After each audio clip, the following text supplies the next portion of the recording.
22 Maret 2020 kita akan melaksanakan proses peribadahan. Dalam segala pergumulan dan tantangan yang kita hadapi, baik dunia, Indonesia, juga Sumatera Utara dan Kota Medan ini,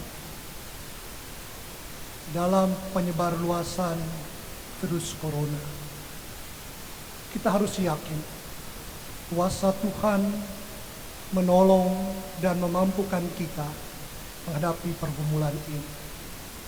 Tetapi menjaga kesehatan dan mengikuti anjuran dari Presiden Republik Indonesia Joko Widodo, Persekutuan Gereja-Gereja di Indonesia, dan Majelis Sinode GPIB tetap harus kita lakukan. Sebelum kita beribadah, saya sebagai pendeta Ketua Jemaat GPIB Immanuel Medan menyampaikan untuk ibadah dapat mengikuti 9.30 hari ini dan tanggal 29 di YouTube GPIB Immanuel Medan.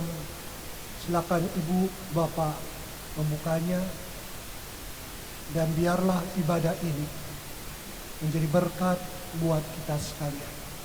Sekali lagi, Tuhan punya kuasa, tetapi mengikuti anjuran pemerintah adalah hal yang sangat baik. Paling tidak kita bisa berpartisipasi untuk mencegah penularan virus corona. Tuhan memberkati. Selamat beribadah.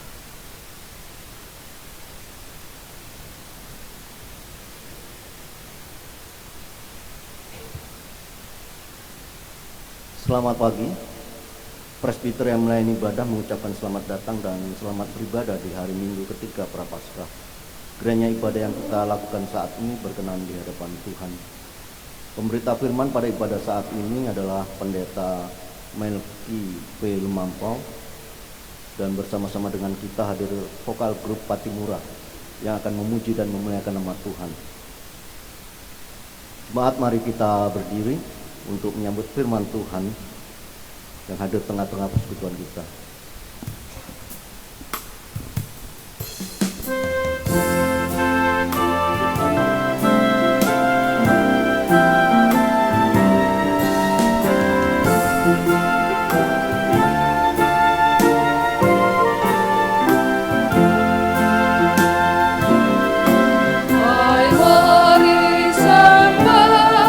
Yang Maha Besar, nyanyikan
Pertolongan kita adalah dalam nama Tuhan yang menjadikan langit dan bumi.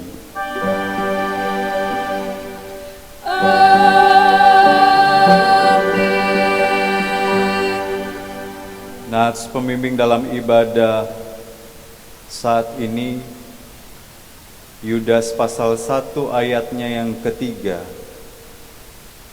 Saudara-saudaraku yang kekasih, sementara aku bersungguh-sungguh berusaha menulis kepada kamu tentang keselamatan kita bersama, aku merasa terdorong untuk menulis ini kepada kamu dan menasihati kamu, supaya kamu tetap berjuang untuk mempertahankan iman yang telah disampaikan kepada orang-orang kudus.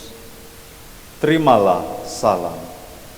Kasih karunia dan damai sejahtera dari Allah Bapa kita dan dari Tuhan Yesus Kristus menyertai kamu. Dan menyertai juga.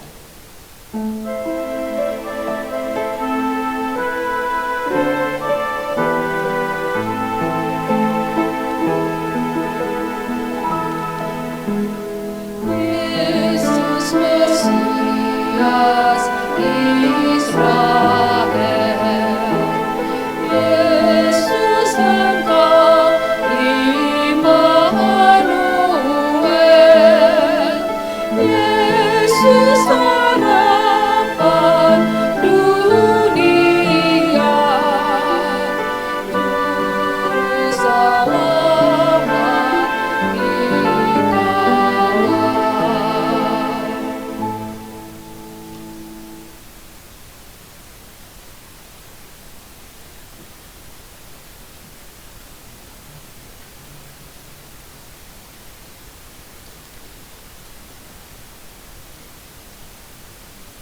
Jemaat dipersilahkan duduk.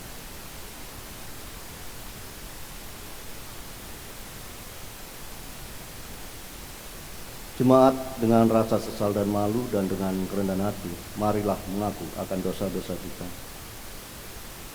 Ya Allah Maha Kudus, pada hari ini kami berhimpun bersama, seraya mengakui dosa dan kejahatan yang kami lakukan bertentangan dengan kehendak-Mu. Kami meragukan pemeliharaan-Mu dan menggantungkan harapan pada kekuatan sendiri. Akhirnya kami gagal, putus asa, dan tidak menemukan jalan keluar atas masalah keluarga dan pekerjaan. Kami saling mencurigai, saling memfitnah, saling menyakiti hati sesama di dalam rumah tangga maupun gereja. Hal ini menghambat kemajuan pekerjaan-Mu, pelayanan, dan kesaksian menjadi terbengkalai. Ya Tuhan, ampunilah kami. Sayangilah kami kembali dan bawalah ke dekat-Mu, agar kami menerima rahmat kebajikan-Mu. Ya Bapa Maha Kudus, pulihkanlah keadaan kami, umat-Mu ini, serta pakailah kami untuk memberitakan kemurahan-Mu yang telah Kau nyatakan di dalam karya Yesus Kristus, Tuhan kami.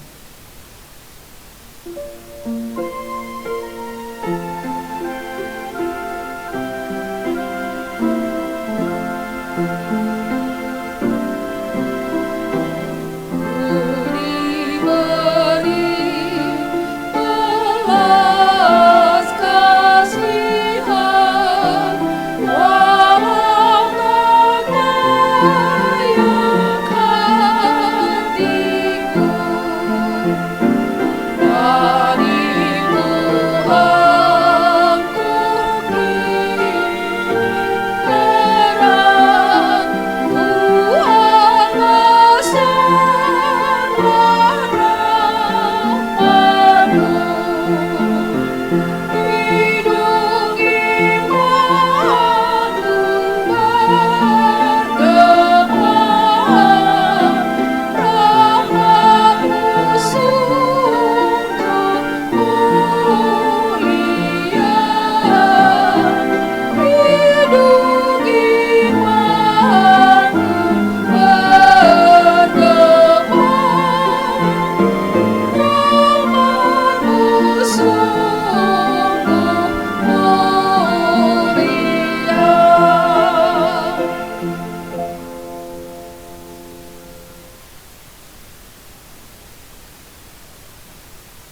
Jemaat yang dikasihi oleh Tuhan,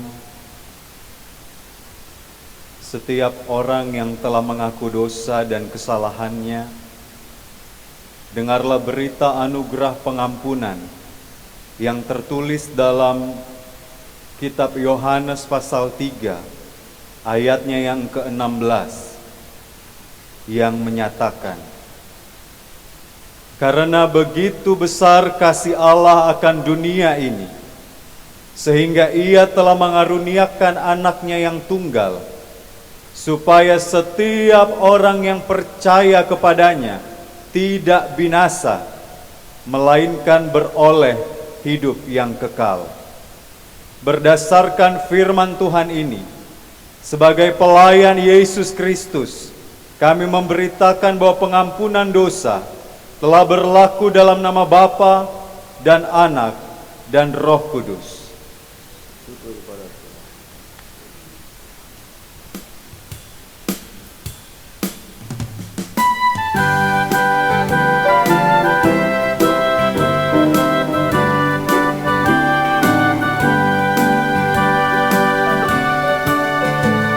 Saudara Yesus menyucikanmu hingga kau jadi putih bersih.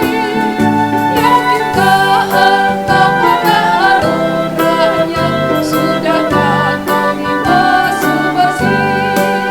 Sudahkah dirimu juga jiwamu putih bersih?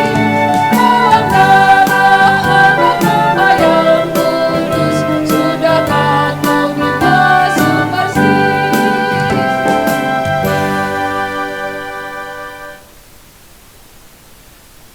Jemaat yang dikasihi oleh Tuhan, saat ini mari kita berdiri untuk mendengar perintah hidup baru.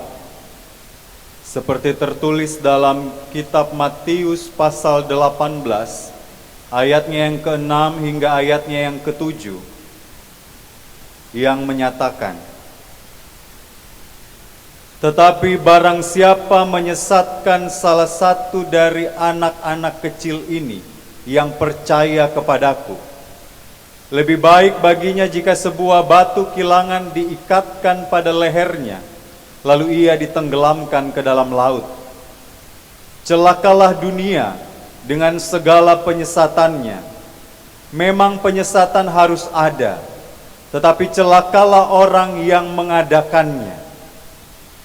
Roh Kudus menolong kita mewujudkan kemuliaan Allah dalam seluruh hidup dan kesaksian kita di dunia.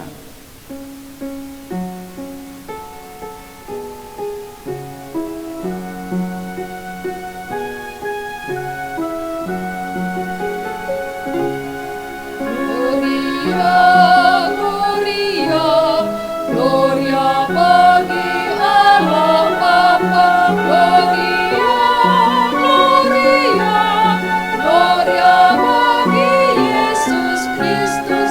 Gloria, Gloria bagi Roh Kudus, Tritunggal yang kudus.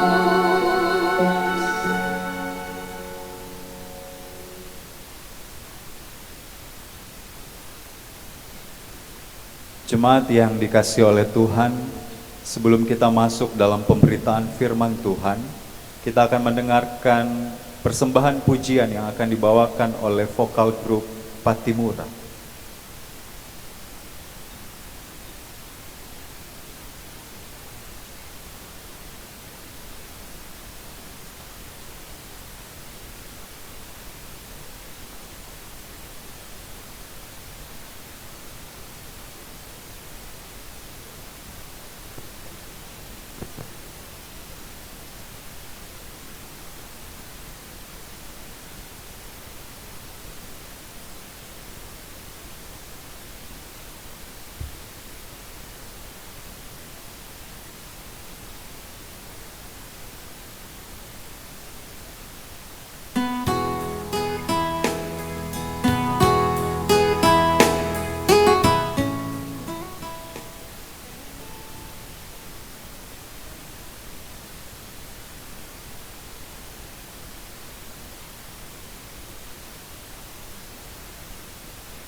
datang untuk menebus segala dosa orang percaya.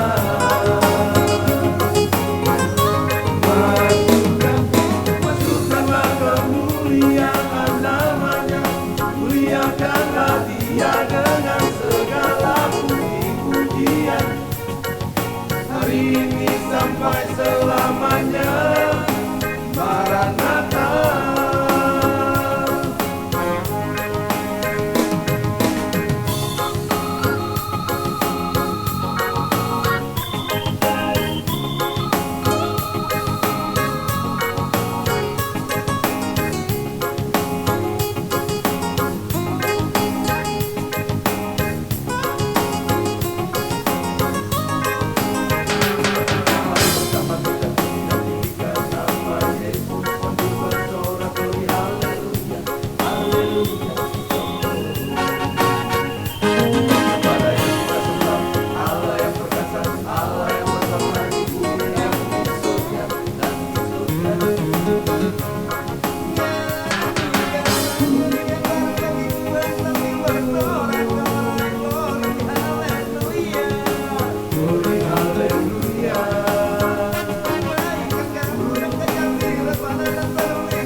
Jemaat yang dikasihi oleh Tuhan, kita akan masuk ke dalam pemberitaan firman Tuhan. Untuk itu mari kita siapkan hati kita untuk meminta bimbingan Roh Kudus. Dalam doa kita berdoa. Ya Tuhan, ya Allah kami, di pagi hari ini Tuhan kami datang kepadamu. Kami datang untuk mengucap syukur karena pertolongan dan penyertaan Tuhan dalam kehidupan kami, pribadi lepas pribadi. Bahkan di tengah situasi dan kondisi dunia sekarang ini, Tuhan masih tetap menjaga dan memelihara kami. Itu semua hanya karena anugerah-Mu dalam kehidupan kami. Untuk itu kami datang mengucap syukur. Dan dalam menjalani kehidupan beriman saat ini Tuhan, kami menyadari bahwa kami mudah diombang-ambingkan. Kami mudah goyah dengan tantangan sekarang ini. Untuk itu Tuhan kami datang untuk berjumpa dengan Tuhan.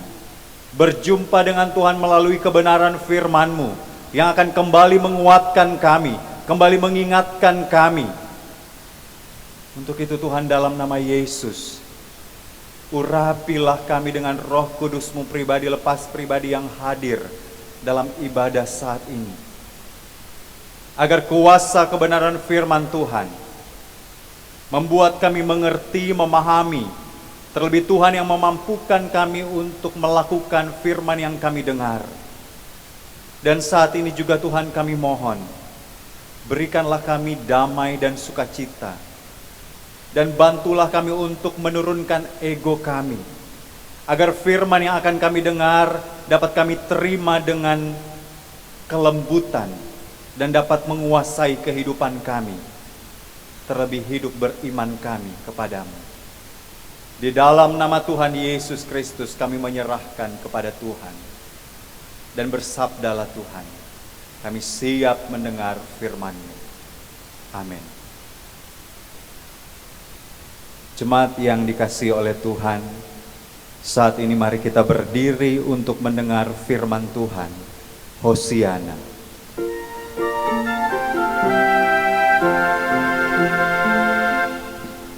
Hosiana, Hosiana, Hosiana.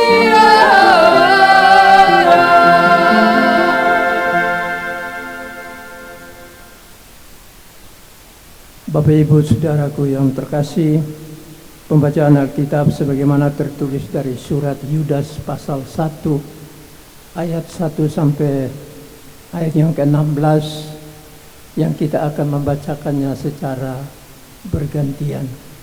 Saya akan membaca ayat pertama, ayat 1, begitu seterusnya.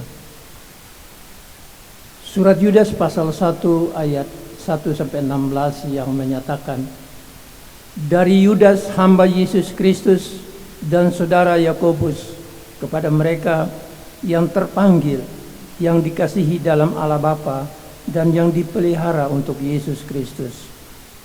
Rahmat, damai sejahtera, dan kasih kiranya melimpahi kamu.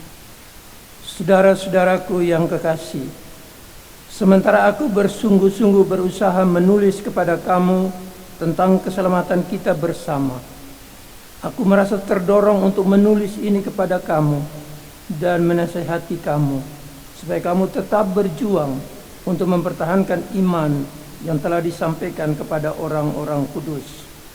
Sebab ternyata ada orang tertentu yang telah masuk menyusup ke tengah-tengah kamu, yaitu orang-orang yang telah lama ditentukan untuk dihukum. Mereka adalah orang-orang yang fasik, yang menyalahgunakan kasih karunia Allah kita untuk melampiaskan hawa nafsu mereka, dan yang menyangkal satu-satunya penguasa dan Tuhan kita, Yesus Kristus. Tetapi sekalipun kamu telah mengetahui semuanya itu dan tidak meragukannya lagi, aku ingin mengingatkan kamu bahwa memang Tuhan menyelamatkan umatnya dari tanah Mesir, namun sekali lagi membinasakan mereka yang tidak percaya. Dan bahwa ia menahan malaikat-malaikat yang tidak taat pada batas-batas kekuasaan mereka, tetapi yang meninggalkan tempat kediaman mereka, dengan belenggu abadi di dalam dunia kekelaman sampai penghukuman pada hari Kristus. Sama seperti Sodom dan Gomora dan kota-kota sekitarnya, yang dengan cara yang sama melakukan percabulan dan mengejar kepuasan-kepuasan yang tak wajar, telah menanggung siksaan api kekal sebagai peringatan kepada semua orang. Namun demikian orang-orang yang bermimpi-mimpian juga mencemarkan tubuh mereka dan menghina kekuasaan Allah serta menghujat semua yang mulia di surga. Tetapi penghulu malaikat Mikael ketika dalam suatu perselisihan bertengkar dengan iblis mengenai mayat Musa, tidak berani menghakimi iblis itu dengan kata-kata hujatan, tetapi berkata, kiranya Tuhan menghardik engkau. Akan tetapi mereka menghujat segala sesuatu yang tidak mereka ketahui, dan justru apa yang mereka ketahui dengan lalunya, seperti binatang yang tidak berakal, itulah yang mengakibatkan kebinasaan mereka. Celakalah mereka, karena mereka mengikuti jalan yang ditempuh Kain, dan karena mereka oleh sebab upah menceburkan diri ke dalam kesesatan Bileam, dan mereka binasa karena kedurhakaan seperti Korah. Mereka inilah noda dalam perjamuan kasihmu, di mana mereka tidak malu-malu melahap dan hanya mementingkan dirinya sendiri. Mereka bagaikan awan yang tak berair, yang berlalu di tiup angin. Mereka bagaikan pohon-pohon yang dalam musim gugur tidak menghasilkan buah, pohon-pohon yang terbantung dengan akar-akarnya dan mati sama sekali. Mereka bagaikan ombak laut yang ganas, yang membuikan keaiban mereka sendiri. Mereka bagaikan bintang-bintang yang baginya telah tersedia tempat di dunia kekelaman untuk selama-lamanya. Juga tentang mereka Henokh, keturunan ketujuh dari Adam, telah bernubuat katanya, sesungguhnya Tuhan datang dengan beribu-ribu orang kudusnya, Hendak menghakimi semua orang dan menjatuhkan hukuman atas orang-orang fasik karena semua perbuatan fasik yang mereka lakukan, dan karena semua kata-kata nista yang diucapkan orang-orang berdosa yang fasik itu kepada Tuhan. Mereka itu orang-orang yang menggerutu dan mengeluhkan tentang nasibnya. hidupnya menuruti hawa nafsunya, tetapi mulut mereka mengeluarkan perkataan yang bukan, dan mereka mencilat orang untuk mendapat keuntungan. Demikianlah pembacaan Alkitab. Hendaklah firman Tuhan diam dengan segala kekayaannya di antara kamu, dan ucaplah syukur kepada Allah.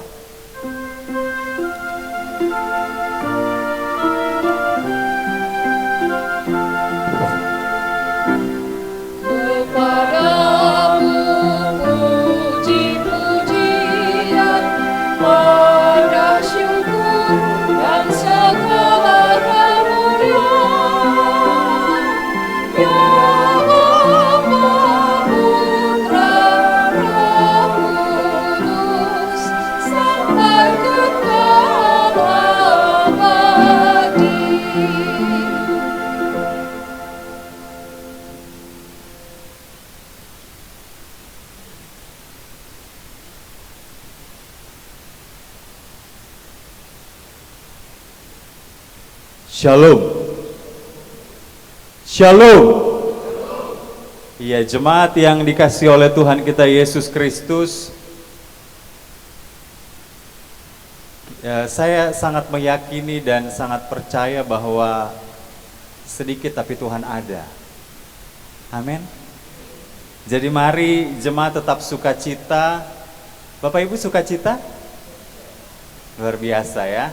Jadi ya, kita tahu bersama kondisi sekarang, tapi ada sukacita buat Tuhan. Biarlah sukacita itu yang terus menjaga kehidupan kita dengan berpengharapan kepada Tuhan. Nah, Bapak Ibu jemaat yang dikasihi oleh Tuhan kita Yesus Kristus, pembacaan kita saat ini dari kitab Yudas pasal 1 ayat pertama hingga ayatnya yang ke-16. Kalau kita mau lihat jemaat yang dikasihi oleh Tuhan, pembacaan kita saat ini berbicara tentang hukuman atas guru-guru palsu. Kalau di SBU, SGDK itu berbicara tentang waspada terhadap segala bentuk penyesatan. Jadi mari jemaat, kita sungguh mendengar firman Tuhan dan merenungkan dalam kehidupan kita. Tema yang dibuat saat ini sudah dibuat sebelumnya, jauh dari situasi dan kondisi yang kita alami saat ini. Itu artinya Tuhan telah mempersiapkan kita di tengah situasi kondisi, di tengah kelemahan iman yang sedang kita hadapi, yang sedang kita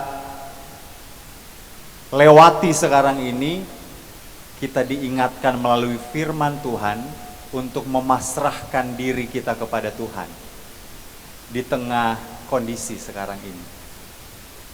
Nah, Bapak Ibu jemaat yang dikasihi oleh Tuhan, Yudas menulis surat ini, kalau kita lihat tujuannya jelas agar jemaat dapat memperjuangkan imannya, dapat mempertahankan imannya. Ketika Yudas melihat situasi dan kondisi umat pada saat itu. Situasi dan kondisi umat pada saat itu kita bisa lihat gambarannya dalam ayat 4 dan ayat 5. Gambarannya adalah ada orang-orang yang masuk menyelusup di tengah-tengah umat pada saat itu. Kan gambarannya sudah jelas. Dan yang orang-orang yang masuk ini disebut dengan orang-orang fasik, ya. Atau boleh dikatakan orang-orang yang ada di tengah-tengah persekutuan, yang tahu siapa Allah yang mereka sembah, yang tahu firman Tuhan seperti apa, tapi tidak melakukan firman-Nya, tidak mematuhi firman-Nya, atau bahkan tidak mau mengenal siapa Allah yang mereka sembah sesungguhnya. Jadi mari jemaat, ketika Yudas melihat bahwa keberadaan umat ada situasi seperti ini, makanya Yudas menuliskan surat ini. Bahkan di ayat ketiga dikatakan, aku, Yudas, terdorong untuk menuliskan surat ini, untuk menasehatkan kepada umat, ya, supaya tetap berjuang mempertahankan iman. Sama latar belakangnya Yudas menulis surat ini, kalau kita melihat di berbagai gereja-gereja, bahkan khususnya kita yang bergereja saat ini, ketika kita menyadari bahwa ini juga terjadi dalam kehidupan persekutuan. Banyak di tengah-tengah kita yang sama-sama percaya, sama-sama bersekutu, sama-sama melayani Tuhan. Tapi yang perlu dievaluasi, yang perlu dikoreksi adalah kedalaman hati yang bisa menjadi perpecahan dalam sebuah persekutuan. Untuk itu, dengan melihat situasi kondisi dalam persekutuan, dalam dunia saat ini, firman Tuhan kembali muncul untuk mengingatkan kita tentang waspada terhadap penyesatan, waspada terhadap guru-guru palsu. Nah, jemaat yang dikasihi oleh Tuhan, kalau kita lihat, ya, ayatnya yang ke-6 hingga ayatnya yang ke-11, itu berbicara tentang contoh-contoh.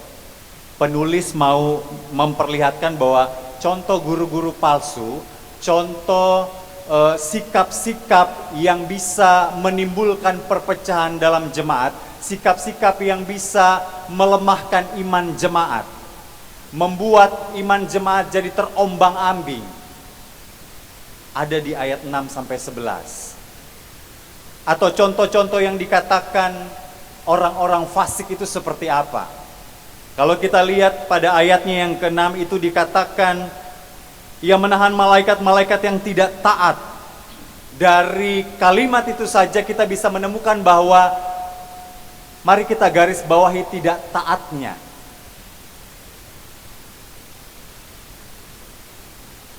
Kita sambungkan dengan kata malaikat-malaikat.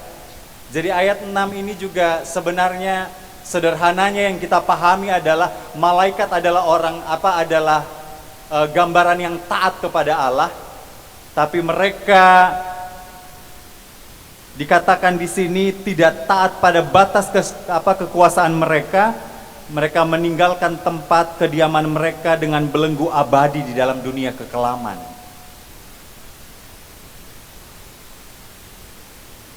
Jadi yang tidak taat malaikat, kalau kita lihat ada yang mungkin cerita-cerita sebelum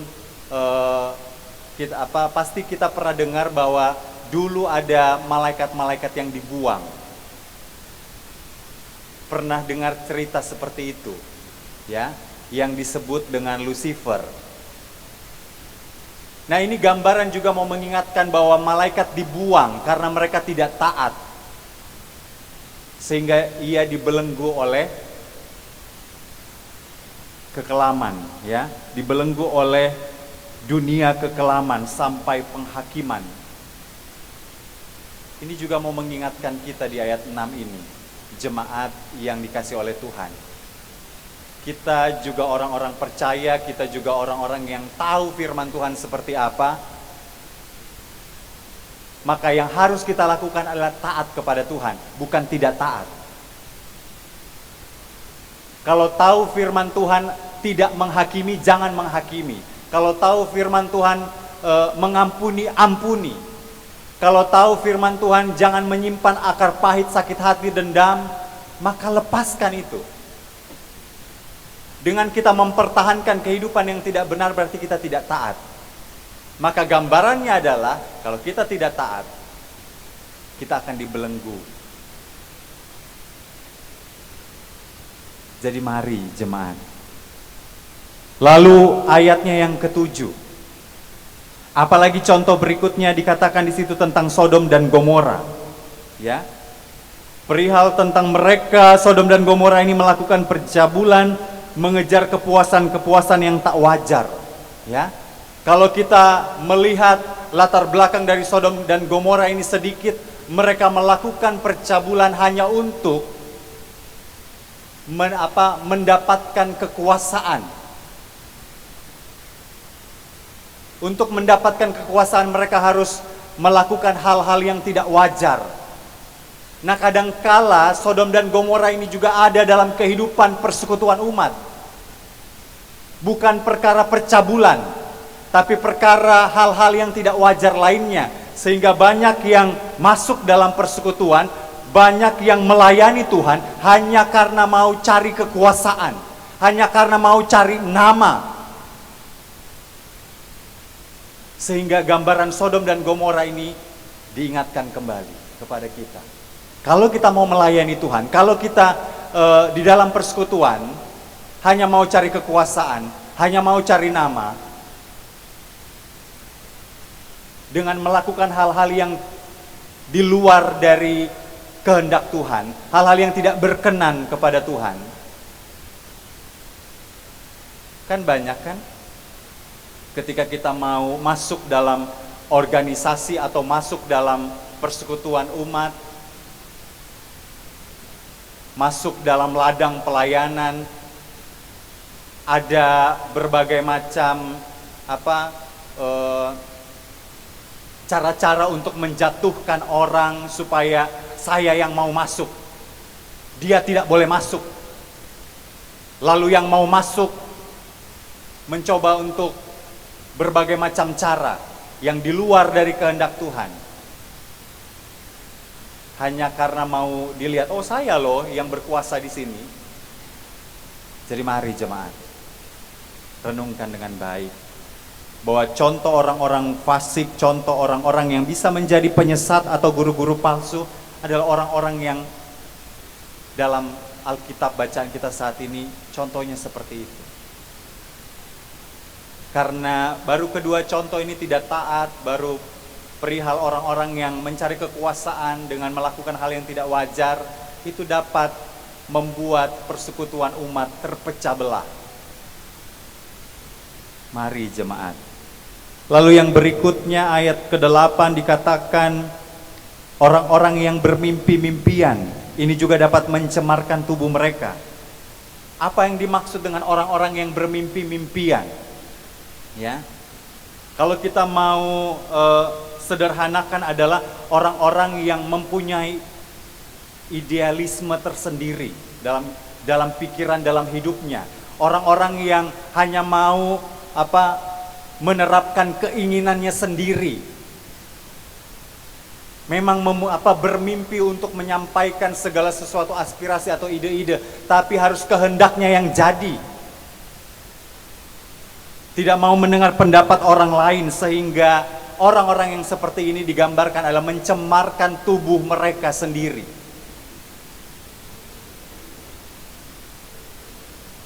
Bahkan tidak lagi memandang otoritas Allah dalam kehidupan mereka. Sehingga karena memang mereka maunya, ya saya dengar A, saya bilang A, tanpa mempertimbangkan pendapat yang lain. Jadi gambaran seperti ini mari jemaat dapat memecahkan persekutuan umat. Lalu ayat ke-9, ayat ke-10. Dikatakan di situ gambaran adalah orang-orang yang dikatakan punya akal pikiran, punya akal budi yang sudah dianugerahkan Tuhan. Seharusnya akal budinya itu mendatangkan hikmat dalam kehidupan pribadinya, dalam persekutuan, dalam tempat pekerjaan atau organisasi apapun, harus memakai akal budi itu dengan baik. Tapi kebanyakan yang terjadi adalah seperti gambaran ayat 9 ayat 10 ini, kadang ada orang-orang yang tidak berani menyampaikan kebenaran. Atau ada orang-orang yang berani dengan mengatasnamakan hal-hal yang lain. Atau juga banyak orang-orang yang akal budinya tidak dipakai dengan hikmat dari Tuhan, tidak dipakai melalui tuntunan dari Tuhan, tapi dikatakan di ayat 11 seperti binatang yang tidak berakal. Dan ini jelas keadaan manusia sekarang ini. Karena akal budi yang telah dianugerahkan Tuhan tidak digunakan dengan baik. Sehingga untuk mencapai keinginannya, segala sesuatunya seperti binatang yang tidak punya akalnya. Apapun caranya harus dilakukan. Jadi mari Bapak Ibu, saudara-saudari, sederhana Alkitab mau menggambarkan keberadaan seperti ini. Ya, ditambah lagi ayat ke-11, kita mari pahami ada 3 tokoh di situ dikatakan Kain, Bileam, dan Korah. Ya.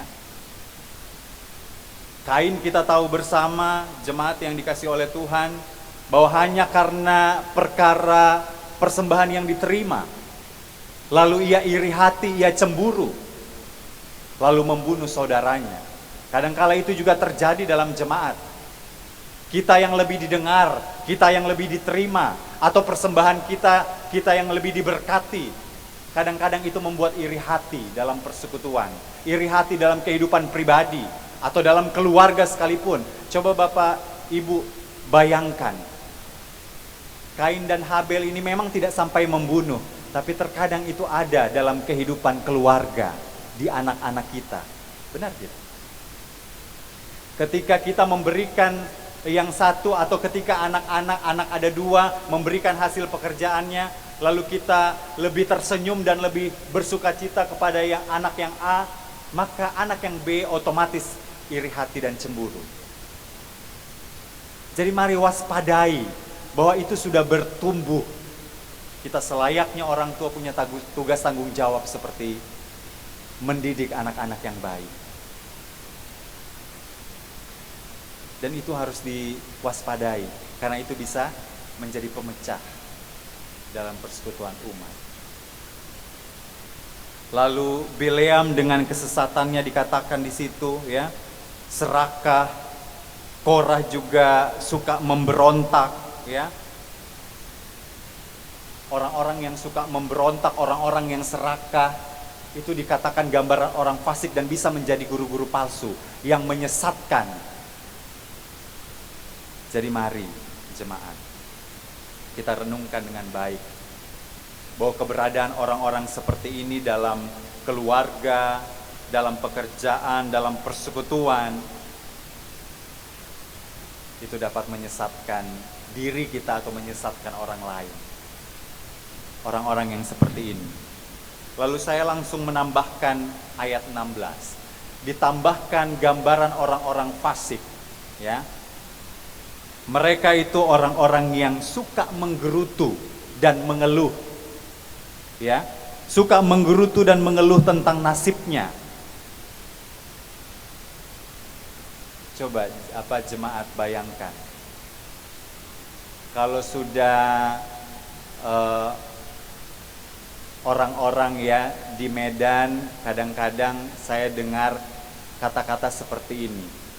Dangadong hepeng. Ya, tahunya kan artinya dangadong hepeng, atau saya yang salah artikan ini? Dangadong hepeng itu tidak ada uang, ya. betul kan? Kalau sudah tidak ada uang, khawatirnya minta ampun, ya. Lalu kekhawatiran menghantarkan kita kepada keraguan kepada kuasa Tuhan, benar?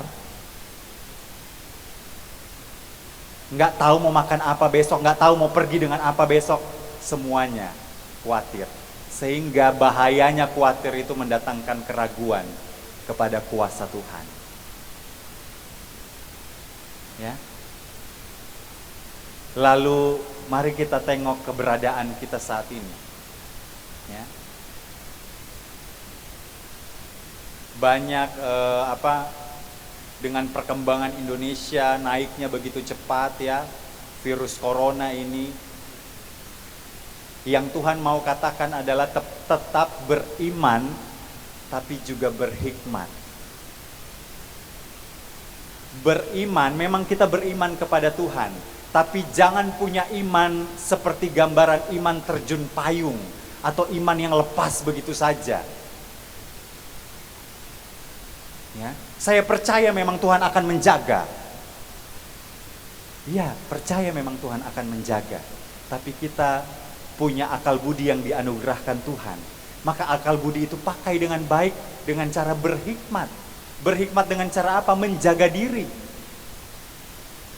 Kalau kita memang punya iman yang lepas, lalu Bapak Ibu, misalnya contoh sederhana. Ketika saya sendiri punya iman tanpa berhikmat, lalu ya tidak apa-apa, saya mau kemanapun pasti Tuhan jaga saya. Wong saya ini hamba Tuhan, saya pendeta, pasti saya dijaga oleh Tuhan. Lalu tiba-tiba saya diminta untuk melayani, ini hanya contoh saja ya. Saya diminta untuk melayani orang-orang yang terkena infeksi corona. Apa yang terjadi? Saya pasti juga begini. Walaupun penjagaan diri. Artinya kan saya terjun aja. Percaya hanya dengan iman, ya memang harus percaya. Tapi iman tanpa perbuatan, mati. Maka beriman tapi perbuatannya adalah menjaga diri. Jadi mari, jemaat. Itu menghantarkan kita untuk tidak menggerutu dan mengeluh. Bapak Ibu, di tengah situasi dan kondisi sekarang ini, dengan keberadaan dunia sekitar kita, tidak perlu takut, tapi waspada. Beriman tapi berhikmat kepada Tuhan. Sehingga ketika kita beriman dan berhikmat kepada Tuhan, harusnya tidak membuat kita mengeluh akan kehidupan ini. Mengeluh tentang pekerjaan, mengeluh tentang yang lainnya, terlebih mengeluh tentang keberadaan Indonesia sekarang ini. Jadi mari jemaat. Karena gambaran orang-orang fasik, gambaran orang-orang yang penyesat bisa menjadi guru-guru palsu adalah orang yang menggerutu dan mengeluh. Kita pahami dengan baik. Hidup menuruti hawa nafsunya, mulut mereka mengeluarkan perkataan yang bukan-bukan, dan mereka suka menjilat orang untuk mendapatkan keuntungan. Jadi menurut saya gambaran dalam Alkitab ini sudah jelas. Ya jemaat, mari renungkan. Lalu ayat 12, ayat 13. Itu berbicara tentang perumpamaan. Ya, perumpamaan orang-orang fasik ini seperti apa dalam kehidupan. Ayat 12 sederhananya adalah dibilang, ya, ada kata-kata pohon di situ. Saya hanya mau menekankan tentang pohon, ya. Bapak Ibu, sederhananya kalau Bapak Ibu menanam pohon, ya, kalau para petani menanam pohon, kalau sudah tahu ketika dia bertumbuh dan tidak menghasilkan buah, pasti pohon itu akan ditebang. Karena bukan hanya pohonnya tidak berbuah, tapi tanaman-tanaman di sekitarnya juga tidak akan ada hasilnya. Itu nyata terjadi. Nah, mereka menebang. Tapi yang salahnya kenapa ketika tumbuh juga tetap tidak menghasilkan buah? Karena mereka hanya menebang sampai di batangnya, tidak mencabut sampai di akar-akarnya. Sehingga tanaman-tanaman di sekitarnya juga tetap akan tidak menghasilkan apa-apa. Itu juga dalam kehidupan kita, gambarannya di sini, perumpamaan ayat 12. Yang kita harus cabut adalah sikap-sikap kita yang tidak berkenan, akar-akar pahit, dendam, sakit hati, apapun itu, jangan hanya tebang, tapi cabut dia sampai akar-akarnya. Supaya kita ketika menjalani hidup yang baru, kita bertumbuh dengan menghasilkan buah. Kalau kita hanya tebang, iya kita bertumbuh, keluar dari gereja, tapi tetap begitu-begitu saja. Tidak ada hasil apa-apa. Itu karena kita hanya menebang, tidak cabut sampai di akar. Jadi mari jemaat. Lalu ayat ke-13, ombak laut yang ganas, gambaran perumpamannya adalah ombak laut yang ganas, membuihkan keaiban mereka sendiri. Jemaat, orang-orang yang seperti ini, kalau kita mau lihat sederhananya adalah orang-orang yang hanya akan mempertontonkan dan mempertunjukkan aib mereka sendiri. Benar? Orang-orang yang tidak berakal akan mempertontonkan kebodohan mereka sendiri. Kan sederhananya seperti itu. Orang-orang yang tidak punya karakter Kristus, dengan sikap seperti ini akan mempertontonkan bahwa mereka tidak memiliki karakter Kristus. Jadi mari jemaat, renungkan dengan baik. Ayat 14, ayat 15, ini berbicara tentang penghakiman atau penghukuman. Ya, jemaat.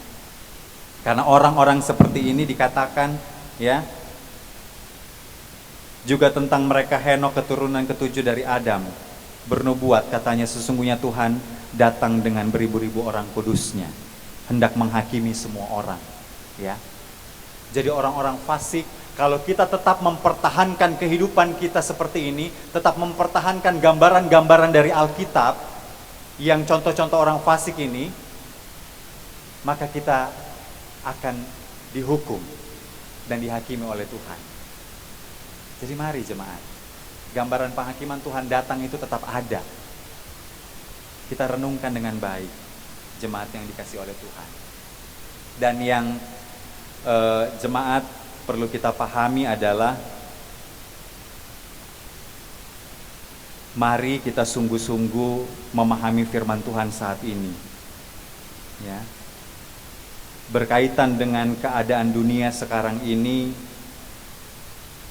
diingatkan kembali, kita perlu beriman dan berhikmat.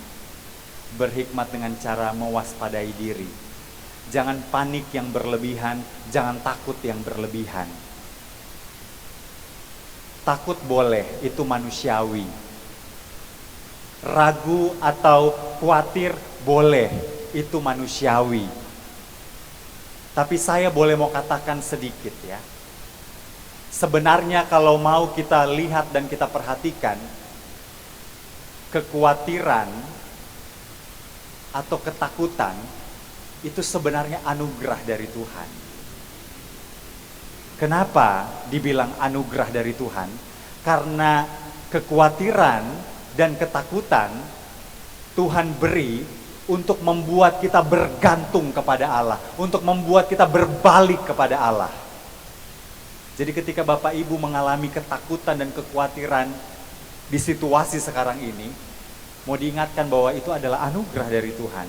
Anugerah yang mendatangkan atau menghantarkan kita kembali kepada Tuhan, kembali percaya dan berpengharapan kepada Tuhan. Amin. Amin. Jadi mari jemaat percaya itu, ya. Tapi Tuhan bilang ketakutannya jangan berlebihan. Tapi ketakutan yang menghantarkan, memasrahkan diri kepada Tuhan, ya. Lalu jemaat yang dikasih oleh Tuhan, bacaan saat ini, mari kita coba bacaan dan situasi saat ini, kita coba kaitkan dengan minggu ketiga. Saat ini minggu ketiga apa Bapak Ibu? Prapaskah, ya. Di mana kita diberikan kesempatan untuk memulihkan diri melalui pengorbanan-pengorbanan yang telah Yesus berikan kepada kita. Kita dihantarkan untuk memulihkan diri dengan cara bertobat. Maka firman Tuhan menghantarkan kita kepada ini loh, contoh-contoh orang fasik yang akan dihukum. Maka jangan biarkan Jangan cebloskan diri kita kepada penghakiman. Tuhan masih memberikan kesempatan, pakai kesempatan itu. Jangan sia-siakan kesempatan itu. Di Minggu Prapaskah ini mari kita bertobat. Dan melihat situasi dan kondisi sekarang ini, kalau Tuhan izinkan terjadi, bukan untuk mencelakakan diri orang percaya. Tapi Tuhan memberikan kesempatan kepada kita untuk berbalik kepada Tuhan. Untuk mengevaluasi diri secara pribadi. Ya.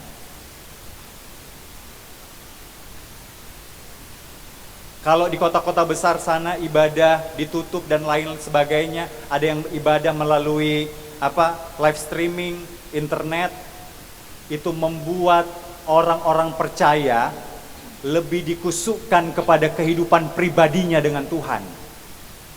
Supaya sungguh-sungguh mengevaluasi keberadaan dirinya di hadapan Tuhan. Dan mau untuk sungguh-sungguh bertobat dan memulihkan diri. Jadi mari jemaat yang dikasihi oleh Tuhan, renungkanlah firman ini di tengah situasi dan kondisi sekarang ini, supaya kita tetap berpengharapan kepada Tuhan. Tahu kalau orang fasik tidak diterima, jangan tunggu, ya, jangan tunggu Tuhan datang, baru kita, Tuhan minta ampun Tuhan. Tuhan masih memberikan kesempatan, pakai kesempatan itu dengan baik. Amin. Amin. Tuhan Yesus memberkati.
Jemaat bersama semua orang percaya di segala waktu dan tempat, mari kita berdiri untuk mengucapkan dan mengikrarkan pengakuan iman rasuli dengan hati dan mulut masing-masing berkata, aku percaya kepada Allah, Bapa yang Maha Kuasa, Khalik langit dan bumi, dan kepada Yesus Kristus anaknya yang tunggal Tuhan kita, yang dikandung daripada Roh Kudus, lahir dari anak darah Maria, yang menderita di bawah pemerintahan Pontius Pilatus, disalibkan, mati dan dikuburkan, turun ke dalam kerajaan maut, pada hari yang ketiga bangkit pula dari antara orang mati, naik ke sorga, duduk di sebelah kanan Allah, Bapa yang Maha Kuasa, dan akan datang dari sana untuk menghakimi orang yang hidup dan yang mati.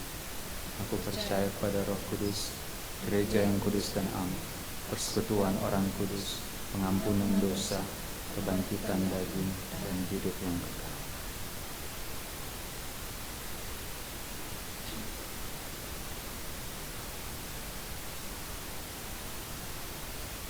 Jemaat, kita akan masuk dalam doa syafaat.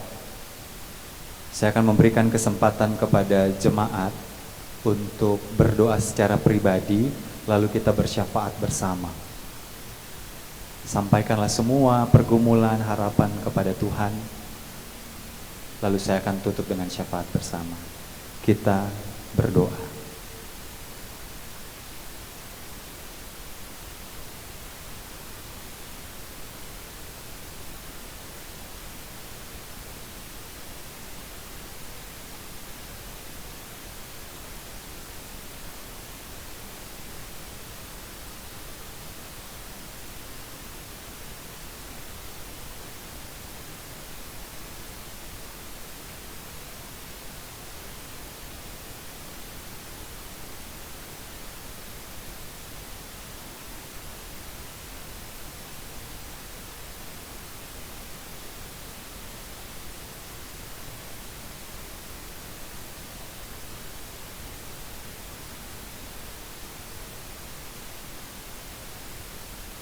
Ya Tuhan, ya Allah kami, saat ini Tuhan, kami mohon, dengarkanlah setiap doa yang kami naikkan pribadi lepas pribadi kepada Tuhan. Apapun yang menjadi pergumulan kami, apapun yang menjadi harapan dan kerinduan kami letakkan pengharapan kami hanya pada Tuhan. Dan mampukanlah kami Tuhan untuk tetap taat dan setia menantikan jawaban doa yang kami naikkan kepada Tuhan. Dan kami yakini apapun bentuknya tolong kami bantu untuk menerima, karena bagaimanapun bentuknya itu adalah yang terbaik dari Tuhan untuk kami. Dan saat ini juga Tuhan, kami mau berdoa untuk gereja-gereja yang ada di muka bumi ini. Tuhan tolong tiliklah keberadaan gereja-gereja Tuhan. Dengan situasi dan kondisi sekarang ini, mereka ada yang melakukan peribadahan, namun di kota-kota besar seperti Jakarta, mereka melakukan ibadah melalui live streaming. Tuhan tolong bantu untuk akun YouTube, bantu untuk jaringan-jaringan sinyal-sinyal internet, agar dengan kuasa-Mu Tuhan memudahkan mereka untuk tetap mempertahankan iman mereka melalui peribadahan sekalipun dalam bentuk live streaming. Kami berdoa Tuhan, memohon hikmat Tuhan untuk ada dalam pengertian dan pemahaman kepada setiap umat-Mu, orang-orang yang percaya kepadamu, agar tetap beribadah walaupun dengan internet dan di rumah masing-masing. Atau kami yang saat ini Tuhan masih melakukan peribadahan, kami serahkan dalam nama Yesus. Tuhan tolong jaga pelihara kami, Tuhan lindungi kami, dan Tuhan berkati iman kami. Di tengah situasi dan kondisi sekarang ini kami tetap beriman kepada Tuhan, dan gereja memberikan wadah untuk berhikmat dengan menyiapkan segala sesuatunya untuk masuk dalam gereja ini dengan bangku yang berjarak. Ini adalah hikmat yang Tuhan berikan melalui gereja ini. Untuk itu Tuhan tolong jaga dan pelihara kami semua. Lindungi kami semua yang hadir dalam ibadah saat ini. Dalam nama Yesus kami mohon. Dan Tuhan berkati juga Tuhan, khusus untuk GPIB. Tuhan berkati Majelis Sinode GPIB. Tuhan berkati pendeta-pendeta GPIB. Berkati juga penatua diaken yang ada di GPIB. Agar semua pelayan-pelayan Tuhan ini, begitu juga dengan pengurus-pengurus ke-6 Pelkat, unit-unit misioner, semua yang mengambil bagian Tuhan dalam pelayanan di ladang-Mu ini Tuhan. Kami mohon jaga lindungi mereka Tuhan. Yang sedang sakit Engkau sembuhkan dan Engkau pulihkan. Yang sedang berduka cita Tuhan tolong berikan penguatan dan penghiburan yang hanya berasal dari Tuhan. Dan Tuhan tolong, mari pulihkanlah keberadaan gereja-Mu ini Tuhan. Di tengah situasi dan kondisi sekarang ini kami sungguh menyerahkan dalam nama Yesus. Kami yakin dan percaya Tuhan, ketika Tuhan izinkan terjadi, ada di tengah-tengah situasi kondisi Indonesia saat ini, bahkan ada di tengah-tengah situasi dan kondisi gereja-Mu ini Tuhan, ada maksud Tuhan yang indah, ada maksud Tuhan yang baik. Tuhan mau memperbaiki kehidupan umat, Tuhan mau memperbaiki kehidupan bumi Indonesia ini. Untuk itu mampukan kami setiap orang-orang percaya untuk peka melihat itu, dan membuat kami untuk tetap memasrahkan diri kami untuk kembali memperbaharui dan memulihkan kehidupan kami, sehingga sungguh-sungguh semua kami orang-orang percaya boleh tetap dilayakkan dan diperkenankan di hadapan Tuhan. Kalau kami masih menyelimuti kehidupan kami dengan sikap-sikap, tindakan-tindakan seperti contoh-contoh pembacaan firman Tuhan saat ini, kami masih ada dalam dunia yang gelap, kami masih ada dalam kehidupan yang fasik. Tuhan tolong bantu kami untuk menanggalkannya dalam nama Yesus. Kami serahkan kepada Tuhan, agar kami sungguh-sungguh memiliki hidup yang baru. Dan Tuhan, saat ini kami juga mau berdoa Tuhan untuk gereja GPIB Immanuel Medan di tempat ini. Kami mau berdoa Tuhan untuk Ketua Majelis Jemaat Bapak Pendeta Johnny Alexander Lonto, juga para Majelis Penatua Diaken, bahkan yang bertugas saat ini.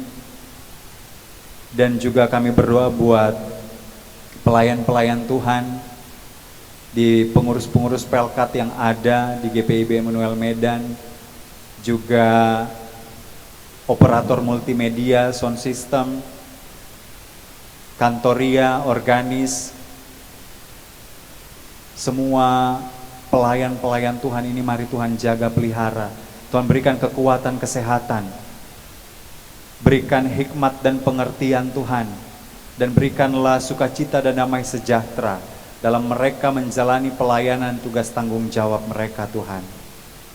Dan berkati agar kehadiran Bapak Pendeta Johnny Alexander Lonto di Immanuel Medan di tempat ini Tuhan, dapat menghadirkan damai sejahtera dan memberi berkat bagi persekutuan umat di Immanuel Medan di tempat ini Tuhan. Kami berdoa juga Tuhan untuk vikaris, dengan rencana peneguhannya, namun dengan situasi dan kondisi sekarang ini, kami tetap mendoakan agar vikaris Immanuel Medan di tempat ini tetap memiliki iman yang teguh, tetap menyerahkan sungguh kepada Tuhan, dan tetap melihat dengan hikmat dari Tuhan, agar segala sesuatunya berjalan dengan baik. Kami juga mau berdoa Tuhan untuk panitia pembangunan Gereja Manduma, GPIB, Jemaat Immanuel Medan. Terima kasih Tuhan untuk prosesnya boleh berjalan dengan baik.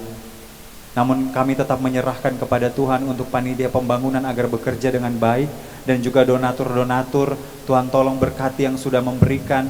Namun kami tetap memohon agar dana yang dibutuhkan untuk pembangunan ini kami letakkan hanya di dalam nama Tuhan Yesus Kristus. Biar Tuhan yang turun tangan, campur tangan, membantu dan menolong proses pembangunan ini.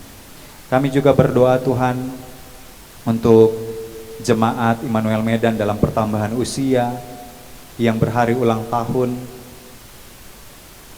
juga kelahiran anak, ulang tahun perkawinan, atau ucapan syukur yang lainnya Tuhan, pekerjaan, pendamping hidup, atau yang merasa sukacita dalam menghadiri ibadah saat ini. Tuhan tolong berkati kehidupan mereka dan dapat memaknai setiap anugerah dalam bentuk apapun Tuhan.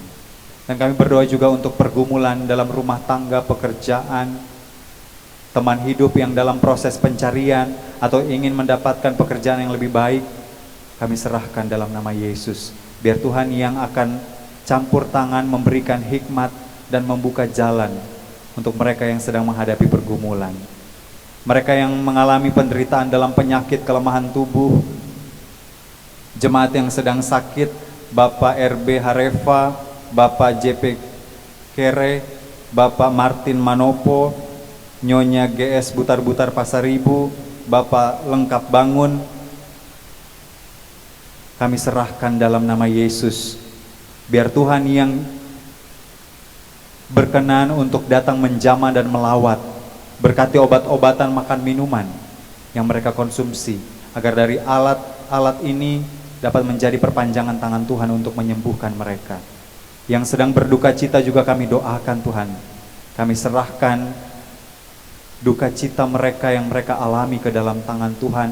Biar Tuhan yang kuatkan dan Tuhan yang hibur. Bagi para keluarga, lepas keluarga, kami berdoa buat keluarga PS Huta Galung, keluarga Edin Sihaloho, keluarga Nyonya Elisa Ragi, keluarga PH Roti, keluarga Novi J. Permana, keluarga saudari Sarah KM Dopen, semua keluarga lepas keluarga yang kami sebutkan, bahkan yang tidak kami sebutkan, dalam nama Yesus kami serahkan kepada Tuhan. Biar Tuhan yang mengatasi setiap pergumulan mereka dan apa yang mereka rindukan, kami taruh di hadapan Tuhan saat ini. Kami berdoa juga Tuhan buat para penderita HIV dan AIDS, juga korban virus corona dan upaya pemulihannya Tuhan. Kami sungguh menyerahkan dalam nama Tuhan Yesus Kristus. Dan juga penyembuhan dari pemerintah Cina dan seluruh negara-negara di dunia ini, kami serahkan juga prosesnya di hadapan Tuhan. Tuhan yang mengetahui situasi dan kondisi saat ini, bantu kami Tuhan, untuk ketika Tuhan izinkan terjadi, bantu kami gerejamu, bantu kami setiap orang-orang percaya, bantu kami setiap yang hadir, untuk diberikan kemampuan, kekuatan untuk menghadapinya dengan baik, dengan bijak. Kami serahkan dalam nama Yesus. Kami berdoa juga Tuhan untuk bangsa negara, perdamaian dunia, penderitaan yang terjadi, banyak peperangan, bencana alam, dan para buruh juga Tuhan, pertanian, pertambangan, dan industri, keutuhan NKRI, terlebih pemerintahan Provinsi Sumatera Utara Kota Medan ini Tuhan, dari presiden sampai kepala desa, gubernur, bupati, semuanya Tuhan kami letakkan di dalam nama Yesus. Biar Tuhan yang tetapkan mereka, Tuhan pilih mereka, bantu mereka, kehadiran mereka melalui keterpilihan mereka untuk duduk di bangku pemerintahan, menjalaninya dengan hidup takut akan Tuhan. Sehingga ketika mereka menjalani hidup dengan takut akan Tuhan, maka itu akan berdampak bagi negara kami Indonesia. Terlebih Kota Medan saat ini. Kami serahkan dalam nama Yesus. Kami yakin dan percaya Tuhan, Tuhan ada untuk kami, Tuhan ada untuk bangsa negara kami Indonesia. Terima kasih banyak Tuhan. Kami serahkan kehidupan kami, pelayanan kami, dan aktivitas kami ke depan hanya kepadamu. Dalam pengasihan-Mu Tuhan kami mohon. Peliharalah kami dalam kasih Yesus Kristus, Tuhan dan Juru Selamat yang telah mengajar kami berdoa. Bapa kami yang di surga, kuduskanlah nama-Mu.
Jemaat, marilah kita mengucap syukur kepada Tuhan dengan memberi persembahan kepadanya. Persembahan yang diedarkan 2 kantong, kantong berwarna ungu untuk dana pelayanan, dan kantong warna putih untuk pembinaan presbiter dan warga jemaat. Selesai memberikan persembahan di kantong kolektor, jemaat dipersilakan untuk memberikan persembahan syukur dan persepuluhan di kotak yang tersedia di depan mimbar. Dengarlah nas Alkitab dalam 1 Tesalonika 5 ayat 18. Mengucap syukurlah dalam segala hal, sebab itulah yang dikehendaki Allah di dalam Kristus Yesus bagi kamu. Tuhan memberkati saudara dan persembahan saudara.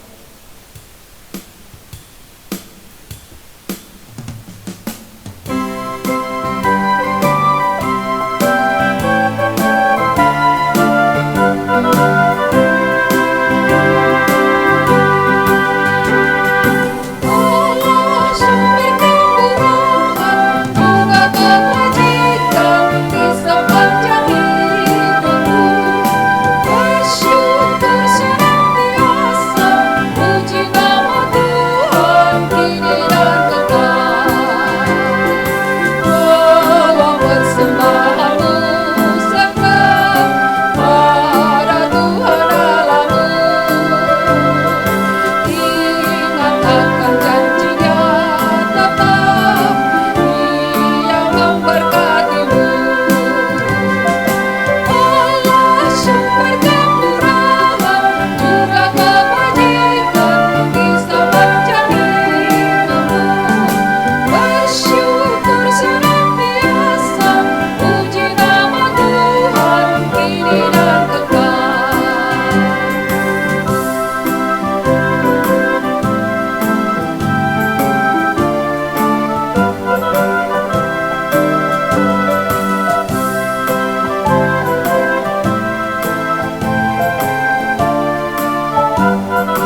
Jemaat, mari kita berdiri untuk menyerahkan persembahan ini kepada Tuhan dalam doa syukur, dan juga untuk para jemaat yang tidak dapat hadir pada saat ini yang mengikuti ibadah melalui streaming YouTube. Mari kita berdoa. Ya Tuhan Yesus, Engkaulah segala-galanya dan sumber hidup kami. Apa yang kami berikan ini adalah dari tangan-Mu juga, dan karena itu kami persembahkan seluruhnya untuk kemuliaan-Mu. Yesus, anak domba Allah, Engkau layak menerima segala kuasa dan kekayaan, hikmat dan kekuatan, hormat, kemuliaan dan puji. Amin.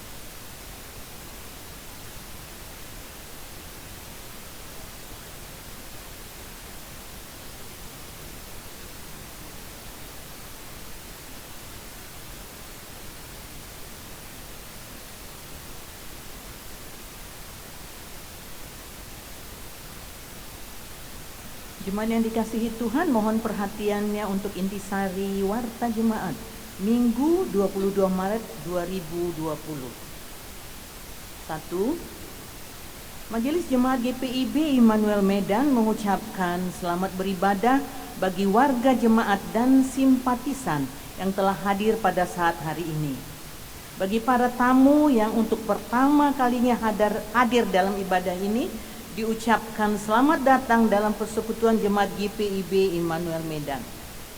Apabila kerinduan untuk menjadi warga jemaat dan membutuhkan pelayanan, dapat menghubungi diaken atau penatua yang bertugas dalam ibadah ini atau ke kantor majelis jemaat setiap hari kerja, Selasa sampai dengan Sabtu, pukul 8.30 sampai dengan 15.30 WIB, dan Minggu pukul 8 sampai dengan 12 WIB.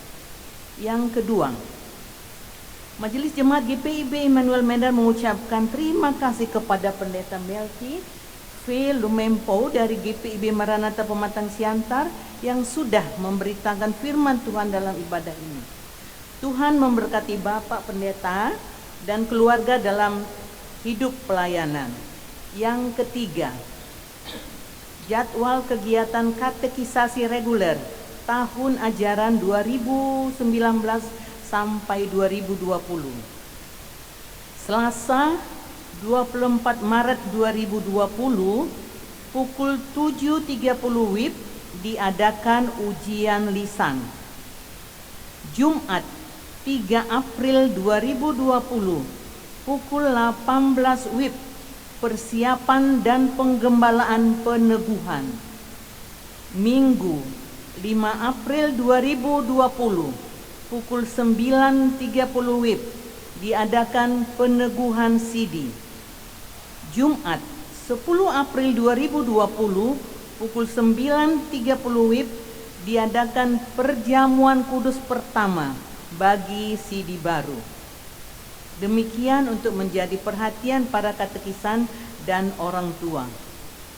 Yang ketiga, Majelis Jemaat GPIB Immanuel Medan melimpahkan pemberkatan perkawinan bagi Saudara Barnesia Esterlina Halatu, warga Jemaat GPIB Immanuel Sektor 2, anak dari keluarga Gottlieb Halatu dan Nyonya Sondang Silalahi, dengan Saudara Eben Rudi Oscar Manulang, warga Jemaat HKBP Nomensen Pulau Brian Medan, anak dari keluarga Hisar Manulang dan Nyonya Dameria Lumban Gaul. Ibadah pemberkatan perkawinan akan dilaksanakan pada hari Sabtu 28 Maret 2020 di HKBP Nomensen Pulau Brian Medan. Majelis Jemaat mengucapkan selamat berbahagia. Yang kelima, sesuai dengan arahan Presiden Republik Indonesia Insinyur Joko Widodo, PGI dan Majelis Sinode GPIB, maka ibadah di luar zona merah hanya diperkenankan pada hari Minggu, sedangkan di ibadah 6 Pelkat, IRT dan ibadah lainnya serta persiapan-persiapan ditiadakan. Bagi warga jemaat yang tidak beribadah di gereja, silakan beribadah melalui live streaming YouTube GPIB Immanuel Medan pada pukul 9.30 WIB atau siaran tunda pukul 12 WIB, dan ibadah keluarga live streaming pada setiap hari Rabu pukul 19 WIB. Yakinlah, Tuhan kita Maha Besar dan Maha Kuasa, serta mampu mengalahkan penyebaran virus corona. Namun kita tetap diminta menjaga kesehatan dan mengikuti anjuran pemerintah. Marilah kita pun berdoa bersama seluruh jemaat GPIB di seluruh Indonesia pada pukul 12 dan 21 WIB. Yang keenam, Majelis Jemaat GPIB Immanuel Medan telah mengeluarkan surat atestasi pindah untuk keluarga Nyonya Fari Vitania Napitupulu, Sektor 2, pindah ke GKI Peterogan, Semarang, Jawa Tengah.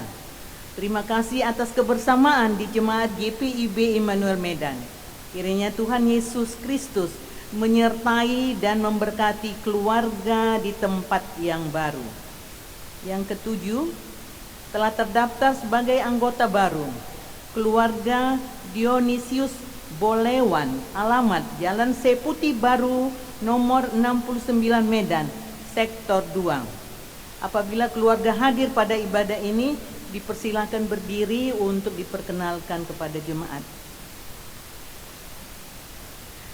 Majelis Jemaat mengucapkan selamat datang dan selamat bersekutu di Jemaat GPIB Immanuel Medan. Terima kasih Bapak, dipersilahkan duduk. Majelis Jemaat GPIB Immanuel Medan mengucapkan terima kasih kepada Bapak, Ibu, Saudara-saudari jemaat sekalian yang telah memberikan persembahan syukur, persepuluhan, dan dana partisipasi pembangunan pada hari ini. Tuhan akan memerintahkan berkat ke atasmu di dalam lumbungmu dan di dalam segala usahamu. Tuhan akan membuka bagimu perbendaharaannya yang melimpah, yakni langit, untuk memberi hujan bagi tanahmu pada masanya dan memberkati segala pekerjaanmu. Ulangan 28 ayat 8a dan 12a. Demikian pula ucapan selamat bersukacita dan berbahagia bagi warga jemaat yang berulang tahun kelahiran dan perkawinan dalam sepekan berjalan. Yakinlah, Tuhan Yesus sumber berkat dan sukacita menyertai hidup kita. Demikian penyampaian intisari warta jemaat Atas perhatiannya kami ucapkan terima kasih. Diberitahukan kepada warga jemaat dan simpatisan. Warga jemaat yang kekasih di dalam Tuhan, mensikapi kondisi terbaru saat ini sesuai arahan dari Presiden Republik Indonesia Joko Widodo. Demikian juga dari Persekutuan Gereja-Gereja di Indonesia dan Majelis Sinode GPIB. Maka ibadah selanjutnya hanya akan dilaksanakan dengan live streaming. Ibu Bapak silakan membuka YouTube GPIB Immanuel Medan. Baik untuk ibadah keluarga hari Rabu, ibadah persekutuan doa, dan ibadah minggu sampai tanggal 29 Maret. Untuk kegiatan lanjutan kita akan mengikuti kondisi dan perintah dari Presiden Republik Indonesia, arahan dari PGI dan Majelis Sinode GPIB.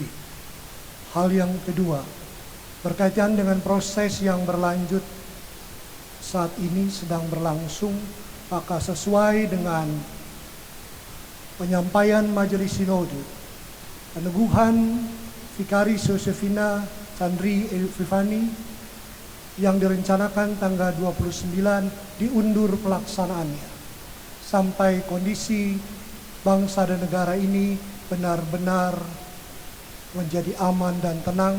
Diundur peneguhan menjadi hari Minggu 7 Juni 2020. Dan yang ketiga, untuk sidang majelis jemaat 28 Maret ditunda. Demikian juga untuk pemeriksaan tanggal 24 Maret untuk sidang baru ditunda, dan jika Tuhan berkenan proses pemeriksaan penggembalaan untuk sidang baru akan dilaksanakan tanggal 3 April. Kita bergumul karena masa pergumulan penyebaran virus corona ini sudah ditetapkan pemerintah baru akan diperkirakan berakhir 29 Mei 2020. Kita berdoa agar proses ibadah paling tidak untuk rangkaian perayaan Paskah bisa dapat kita laksanakan. Mari berdoa dan kita serahkan semua terbaik untuk hormat kemuliaan nama Tuhan. Yakinlah Tuhan menolong kita, tetapi anjuran pemerintah, PGI, demikian juga Majelis Sinode perlu kita pertimbangkan. Yakin kuasa Tuhan menyertai kita. Antisipasi perlu dilakukan. Tuhan memberkati. Selamat bergumul, selamat memaknai minggu-minggu sengsara. Tuhan memberkati.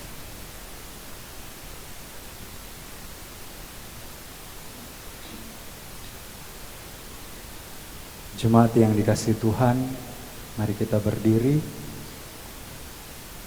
Kita pulang untuk menjadi saksi baginya di tempat kita berada, dan pergilah dengan sejahtera serta lakukanlah firman Tuhan di dalam tugas dan panggilanmu di tengah keluarga, masyarakat, dan bangsa.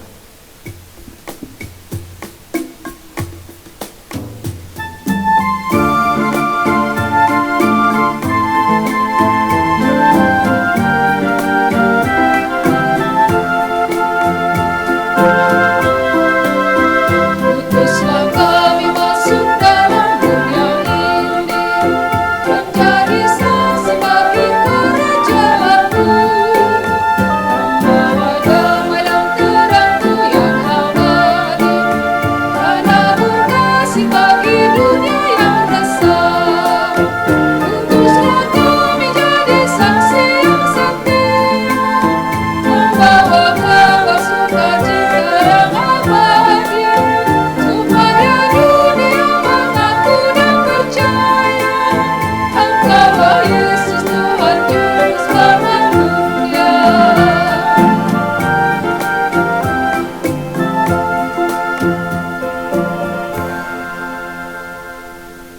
Jemaat yang dikasihi oleh Tuhan kita Yesus Kristus, saat ini mari arahkanlah hati dan pikiran kita kepada Tuhan, serta terimalah berkat-Nya. Damai sejahtera kutinggalkan bagimu, damai sejahtera kuberikan kepadamu, dan apa yang kuberikan tidak seperti yang diberikan oleh dunia kepadamu. Janganlah gelisah dan gentar hatimu.